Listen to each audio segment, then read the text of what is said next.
할렐루야. 오늘 21번째 강의입니다. 그래서 오늘부터는 이제 말씀 연구 네 번째 파트 4입니다. 누가복음 말씀들을 이제 공부해 보도록 하겠습니다. 누가복음을 펴 주시기 바랍니다. 자, 성경도 누가복음 이제 오늘부터 펴 주시기 바라겠습니다. 자, 할렐루야. 자, 교재는 170페이지 펴주시기 바랍니다. 170페이지. 누가복음 초대의 글을 읽고 바로 이제 시작하도록 하겠습니다. 자, 제가 이 글을 한번 읽어보겠습니다. 누가복음은 사복음서 가운데 인자로 오신 예수 그리스도를 중심으로 기록된 복음서입니다. 누가복음은 예수 그리스도가 인간을 대표하여 모든 인간의 죄를 대속하시기 위하여 오셨다는 사실을 선포하고 있습니다. 또한 누가복음은 가난하고 소외된 사람들을 향한 예수님의 사랑을 여러 구절에서 보여주고 있습니다. 누가복음은 성령과 기도가 강조되는 복음서입니다. 예수님의 행적을 역사적 사실과 함께 기록하고 있다는 것 또한 누가복음의 특징입니다. 그래서 누가복음은 바로 성령님의 사역을 강조하고 있고, 예수님이 바로 하나님의 인자로서 성령님을 철저하게 의지하고 순종하신 그런 모습을 특별히 강조하고 있다. 그러니까 예수님의 그 구원의 역사에 있어서 성령님이 얼마나 위대한 그 하나님으로서 동역을 하시고 성령님을 통해서 예수님의 사역과 그 생애와 그리고 그 하나님의 말씀이 이루어졌는지를 보여주고 있는 그 귀한 말씀이죠. 복음이죠. 그 다음에 이 영광과 승리의 복음이다. 바로 예수 그리스도의 그 사람이신 인자이신 하나님의 종으로서 바로 성령님을 의지하고 그리고 끊임없이 기도하시는 그 믿음의 열매가, 예수님의 그 순종의 열매가 하나님께 영광이 되고 하나님의 나라의 승리로 귀결되는 그러한 이 하나님의 그 크신 그 은혜를 이 누가복음을 통해서 이 저자인 누가가 강조하고 있다, 이렇게 볼 수가 있겠습니다. 자, 그러면은 이제 172페이지로 넘어가셔서 이제 20과 우리에게 오신 예수님에 대해서 우리 함께 공부해 보도록 하시겠습니다. 자, 주제 말씀입니다. 누가복음 1장 68절에서 75절입니다. 누가복음 1장 68절에서 75절 말씀을 우리 다 같이 합독하시겠습니다. 시작.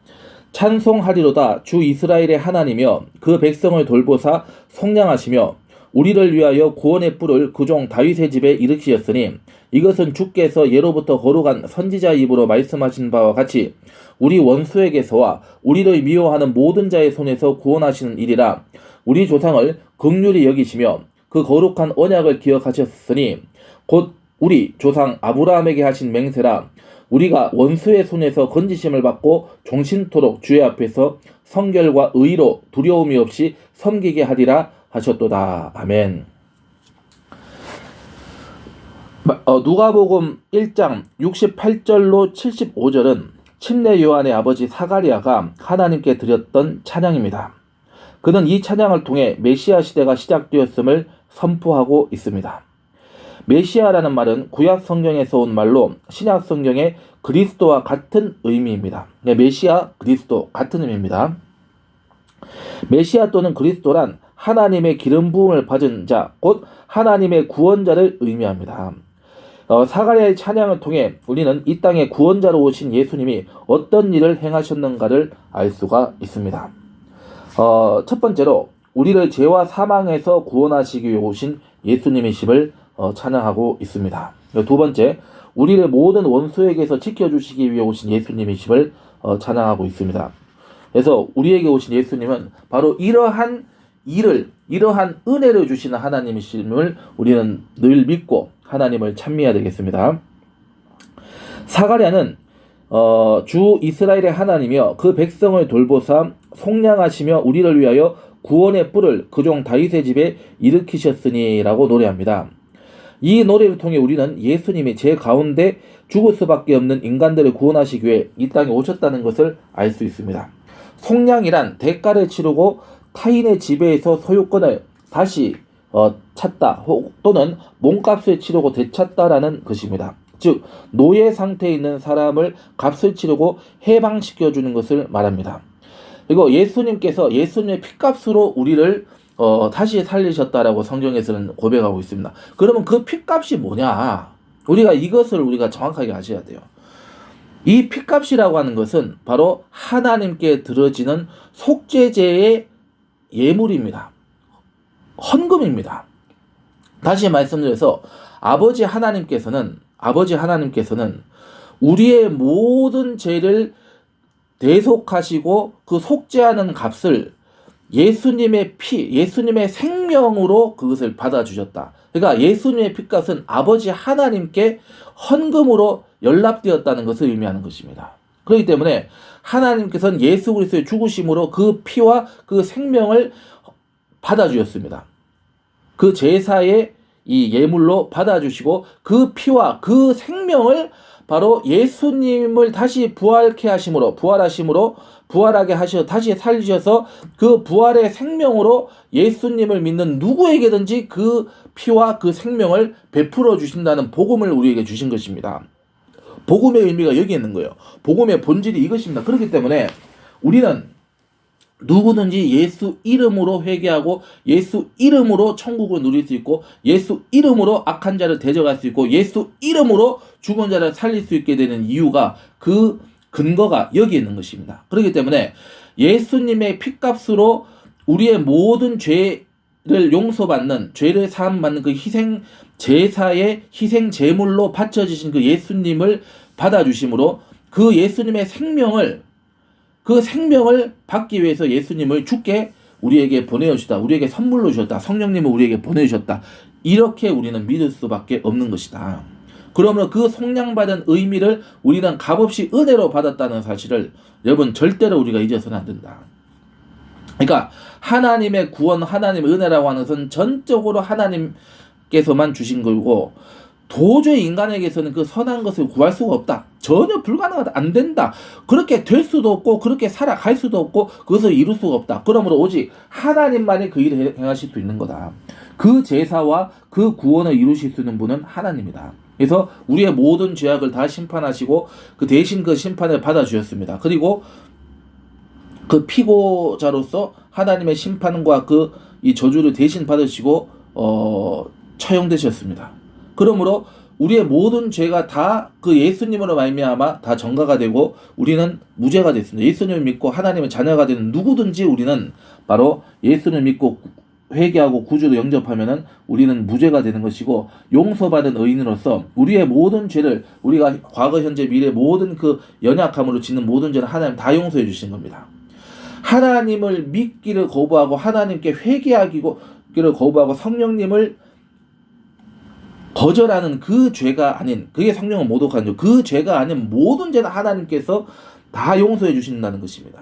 이미 용서를 해 주셨다는 거예요. 그를 믿는 자마다 하나님의 그 용서의 역사가 나타난다는 것입니다. 그렇기 때문에 이것은 전적으로 하나님만이 하실 수 있었던 것이고 하나님의 은혜이자 선물이라고 하는 것을 우리가 알아야 되는 것입니다. 그 선물을 하나님께서 너무 사랑하심으로 일방적으로 그것을 주셨습니다. 그것을 주셔서 구원받게 해서 하나님을 찬양하게 하고 하나님을 섬기게 하고 하나님이 어떤 분인가를 늘 선포하게 하고 그것을 확인시켜주는 그러한 하나님을 예배하는 백성으로 온 인류를 구원하시겠다 이 얘기가 되는 거예요. 그렇기 때문에 이 진실을 우리는 받아들여야 되는 것입니다. 그리고 늘 우리가 그걸 믿고 고백하고 하나님을 찬미하는 그러한 저와 여러분들이 되어야 하는 것입니다.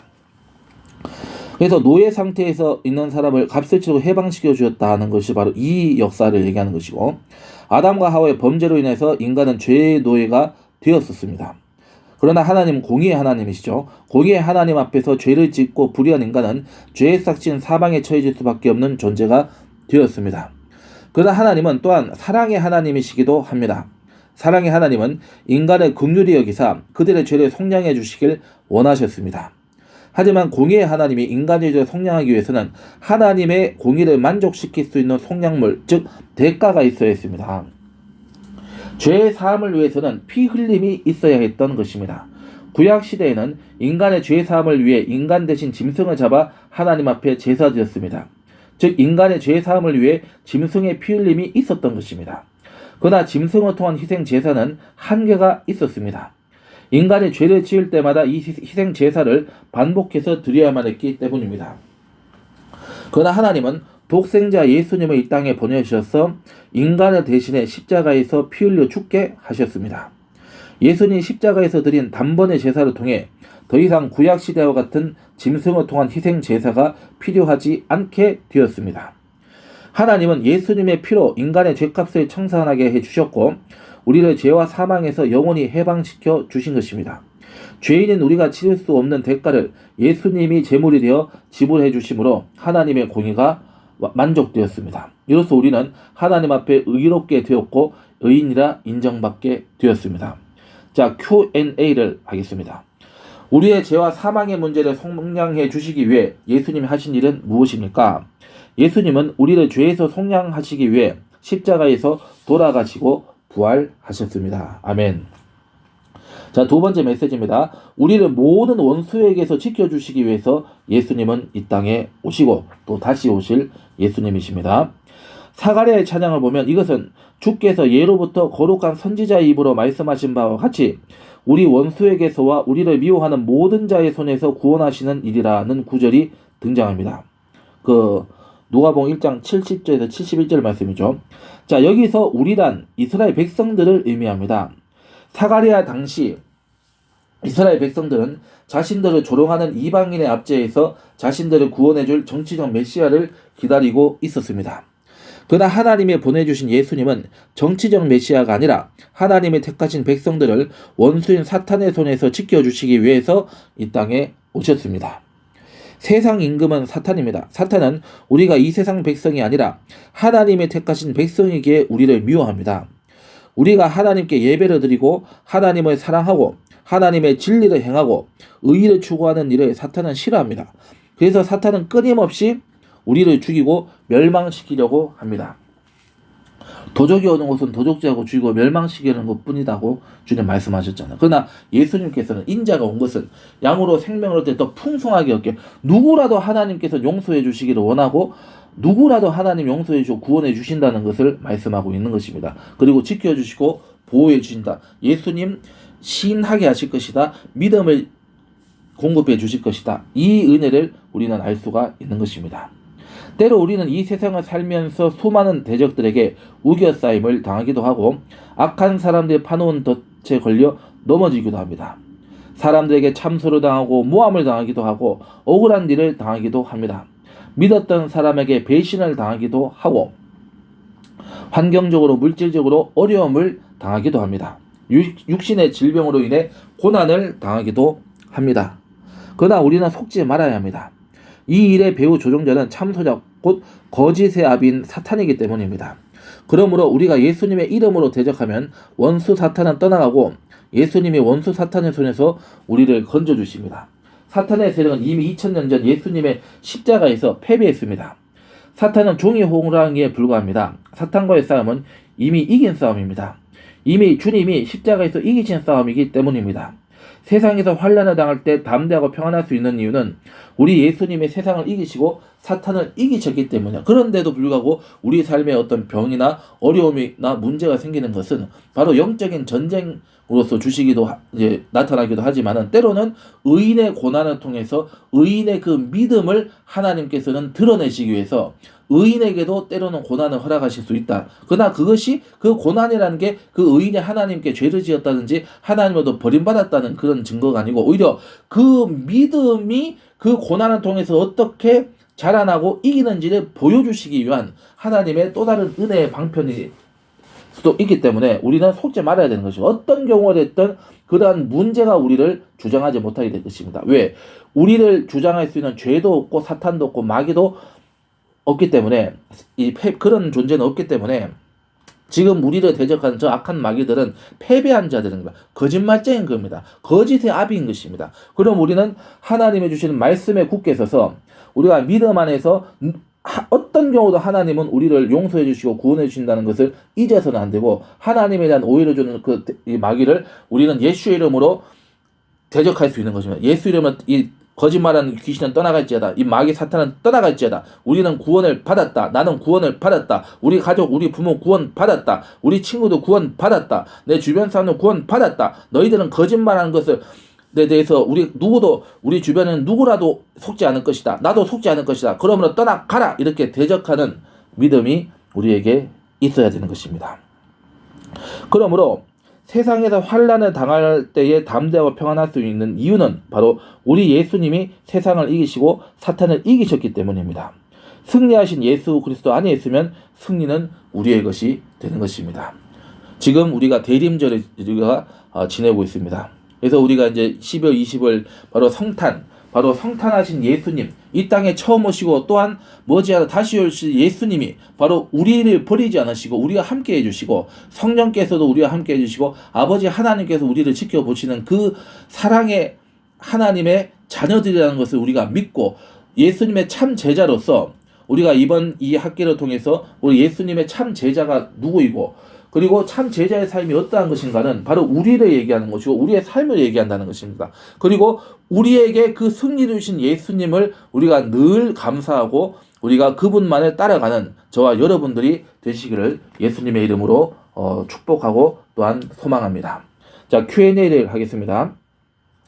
우리가 사탄을 대적해 승리할 수 있는 이유는 무엇이냐? 2000년 전 예수님 우리를 위해 이 땅에 오셨고 십자가에서 돌아가시고 부활하셨기 때문입니다. 예수님은 부활을 통해 사탄을 물리치시고 죄와 사망의 권세를 이기셨음을 우리는 믿어야 하는 것입니다. 아멘. 기도하겠습니다. 사랑의 하나님 감사합니다. 아버지 주여, 우리에게 오신 예수님은 바로 오늘 말씀대로 이 말씀의 예수님이시고 그리고 우리와 함께 하시는 우리의 친구이신 하나님이심을 고백합니다. 늘 주님 안에서 주님과 동행하면서 주님과 함께 이 영적인 전쟁에서 주님이 이루어진 승리를 만끽하고 살아갈 수 있도록 인도하여 주시옵소서. 감사하고 예수님의 이름으로 기도드렸나이다. 아멘. 감사합니다.